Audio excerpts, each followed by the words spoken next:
everyone and welcome to my channel. My name is Francisca, or Siska for short, and in today's tutorial I'm going to be showing you guys the sewing process for the wrapped up pattern that I created in my last tutorial. Actually, there was a minor adjustment I had to make, especially when I was attaching the peplum to this based on the stretch of the fabric. So I'm just going to show you how I was able to manage that amongst other things. I made sort of like a tiered sleeve, like a half-less sleeve to this pattern. So aside from just making a wrap top from the pattern I created in my previous video, I'm going to show you how to calculate for a full circle peplum, how I managed my scrap fabric into creating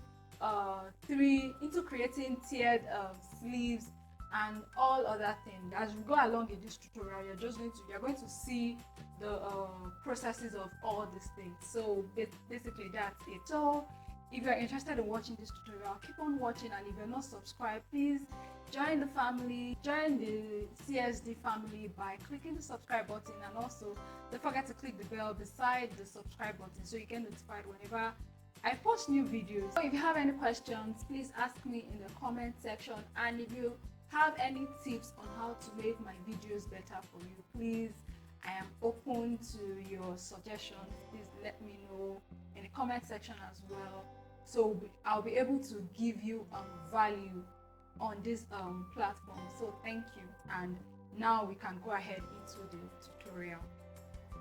So these are my tools, my rulers, my scissors, the fabric and my pattern paper. This is my tailor's chalk. So what I'm going to do now is to place my pattern on the fabric, and I ensure that my fabric is on fold, and I'm just going to cut out the pattern following all corners and curves to ensure that I get this as accurate as possible on fabric. So once I'm done with this, now what I'm going to do now is to divide this into two, so that I have two pieces. For my front piece, like I said, this is a wrapped up pattern and it's open in front.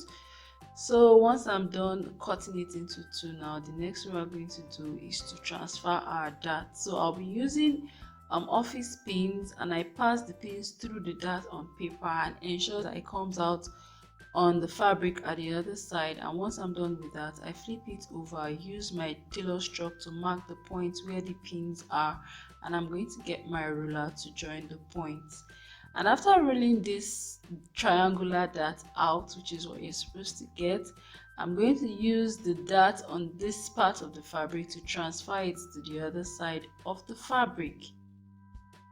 So for calculation for peplum, now I'm just going to take the measurement of the waist part. This is the back piece, which is 7 minus my dart. So I do the same for the front piece as well, 7 inches, and then the allowance I created, and that will give us 21 inches. So now I'll be multiplying this by 2, since we just have half part of the bodice, which will give us 42. Now I'll be making 2-inch pleats on that peplum for both the side seam as well as the dart area in the back bodice. So since it is 2 inches and we have 2 side seams and 2 back darts, that will give us 4, and I'm going to multiply that by 2-inch pleats, which will give us 8 inches. So this is like a demo. This is how the 2 inches is. I'm just going to fold it into 2, so which will give us 1 inch on both sides. So this is how the pleat is going to look like. So now I'm going back to my calculation. I have 8 inches and I added everything up, and I ended up with 50 inches. So for seam allowance for my peplum, I'm going with 1 inch on both sides, which will give us 2 inches, and I added it to the 50 inches, which will give us 52 inches. Now circumference of a circle is 2 pi r, so our radius is going to be circumference over 2 pi, because we'll be crossing out the 2 pi. So radius is circumference over 2 pi, so my radius is going to be 52. Circumference over 2 times 3.14, which gave me the radius of 8.28. Sorry, I had to correct that. 8.28 inches. So this is my calculation. I hope you got it right. Now I folded my fabric into 4, and I'm going to be marking 8.25, not 8.28, because I did not get that.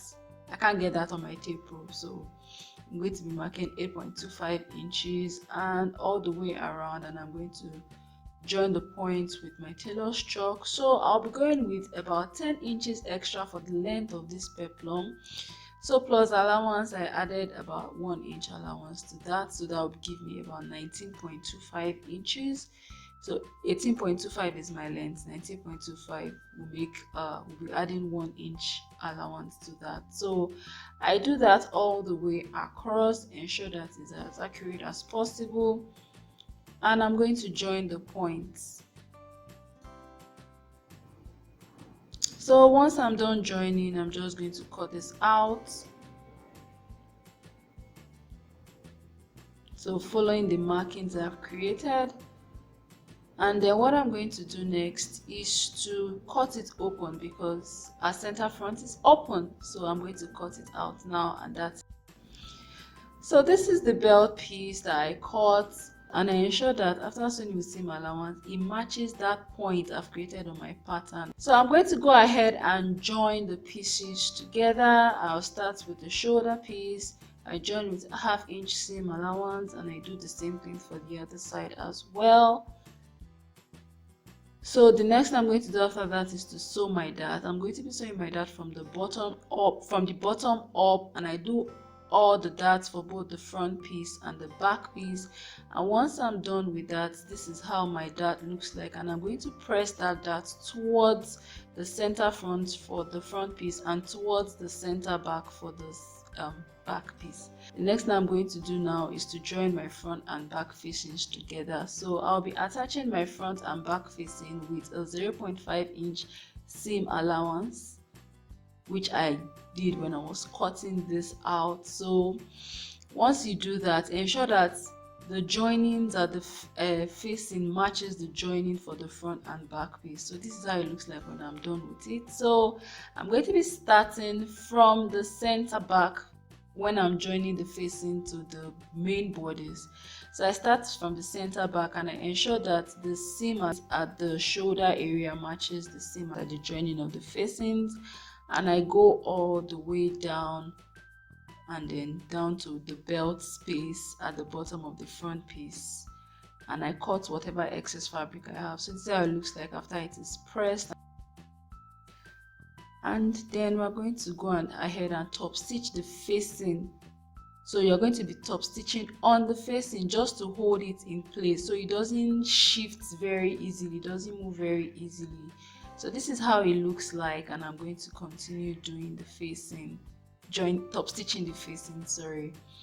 So once I'm done with this now, I'm going to join the side seam of both my front and back piece together to create the bodice. So I'm going to join it with the allowance I've created, and this is how my bodice looks like on the mannequin. The next thing I'm going to do now is attach my peplum to the body. So I notch the center back. I'll be starting from the center back as well, so it is as equal as possible on both sides. And I'll be joining with a 1 inch seam allowance. If you remember in my calculation, I added allowances for pleats. So when I get to each dart and each side seam, I create my 2 inch 1 inch pleat. I don't know how I'm going to explain that, but the 2 inches allowance to create the 1 inch pleats basically. And once I get towards the front, I notice I have this much excess, so I also use that excess to create a pleat around the center front dart, which was not calculated previously. And this is because the fabric was quite stretchy after cutting it in the peplum. So I created that dart, and then whatever allowance I had towards the end, I used it to more or less like fold the edge of the peplum and ensure that it matches the edge of the bodice. And once I'm done sealing that part, I'm just going to flip the peplum down and ensure that the excess fabric, the seam allowance I created, is facing downwards, and I sew the edge of the peplum. So that's basically how I do it, and this is how it looks like. I'm going to do the same thing for the other side as well, and then I'm going to show you how the top looks like, the wrap top looks like. The next thing I'm going to do is attach the sleeve. First off, I'm going to sew the sleeve by the allowance that I've created, And then what I'm going to do now is notch the center of the sleeve and match it to the joining of the shoulder. And I always sew my sleeve, attach my sleeve from the center, from the shoulder joining to the side seam. Once I do that, I go back to the other side, start from the shoulder joining to the side seam, and this is how my sleeve looks like after it is pressed. Now, in order to create peplum half flare for this, I measure the opening of my sleeve, which is about 5.25 inches. So I'm going to take my scrap fabric, fold it diagonally, and I measure about 8 inches and join the point. After measuring, I realized that I had excess, and I measured 1 inch upwards, marked the point. I measured it and I had about 5.75 inches. Yes, so remember the opening is 5.25 inches, so meaning that this is what 5.25 inches plus 0.5 inch seam allowance. So this is how the length of this half flare is going to be. And like I said, I'll be making tiered half flare attached sleeve attachments basically. So I duplicated this, and once I have 2 pieces, I folded another scrap fabric diagonally. Now what I'm going to do is ensure that I cut this the same width as the original one, and then I can reduce the length by 2 inches, by 1 inch, whatever it is, and I cut it out. Now you are going to see that this is going to actually be shorter than the first piece that we cut earlier, and I'm going to repeat this again, cut another shorter piece and duplicate it for both sleeves. So this is how this is going to look like. Now for the bottom of this sleeve, what I'm going to do now is attach a bias tape to this. Now my bias tape has a 0.25 inch fold, which is what I attach to this fabric with the right sides touching. And once I'm done with that, I'm going to cut it and then flip my bias so that the rough edge is hidden inside, and I'm going to join it to the sleeve, and you're going to end up with a very neat hem at the end of the day. So I'm going to do the same thing for the rest of my sleeves, and once I'm done with this, what I'm going to do now is to sew the sides of this half flare with a 0.5 inch seam allowance. So I do this for this piece as well as the other pieces. And then the next thing we're going to do now is to arrange this in such a way that your these sleeves don't shift, especially when you're hemming it to the main sleeve, the main straight sleeve. So I'm going to sandwich all larger pieces in the smaller piece so that the tiered effect comes out. I ensure that the side seam of these sleeves are matching properly, so that if it doesn't match, it's going to look very awkward. And I join it with a 0.25 inch allowance to hold it in place. The reason I'm doing this is such that when I'm joining it to the main sleeve, it doesn't shift. So once I'm done with that, now what I'm going to do now is turn this tiered sleeve inside out. Now the reason I'm turning it inside out, so to make for easy attachment to the main sleeve. So once I turn it inside out, I'm going to sort of like sandwich the main sleeve in this tiered sleeve that I have created, and I'm going to join them with a 0.5 inch seam allowance. And I ensure that the side seam of this tiered sleeve is matching the side seam of my main sleeve, of my main straight sleeve, and I'm going to duplicate it for the other one. Now for this belt piece, I actually missed this step. Actually, you're supposed to do this before you attach the peplum to this. So what I'm going to do now is sort of like sew my belt piece with the allowance that I have created for this. And what I'm going to do now is flip this inside out. So I'll be using my picker to flip this inside out, but I ended up using my scissors because this actually poked my fabric. So I ensured I use my scissors to poke out the edges and then turn it inside out like I said earlier, and I'm going to press this so that you end up with a very neat belt piece. So what I'm going to do now for this part that I've created in the front piece of the bodice for the belt, since I've sewn it together, I'm going to loosen that back up, and I'm going to place the belt piece in between the main bodies of the fabric and the facing and the main body sort of like creates like a pocket effect so that it stays in place. And I'm going to join it with the seam allowance. So I joined it with the 0.5 inch seam allowance, which was what was there previously, and this is how it looks like. And I'm just going to join the pieces that I loosened previously to insert the belt piece. So this is how the belt looks like. And right now we're going to be creating a passage for the belt on the side seam. So I loosened the side seam again to about a 1 inch so that my belt can pass through. Now you don't want to go more than that, so it's not too open. And I'm going to be sewing the seam while it is open. Now remember, you have allowance on this, so make sure that you pivot your fabric when you get to the end. And at the end of the day, you're going to see what I created. This is how it looks like. Now your belt can actually pass through this.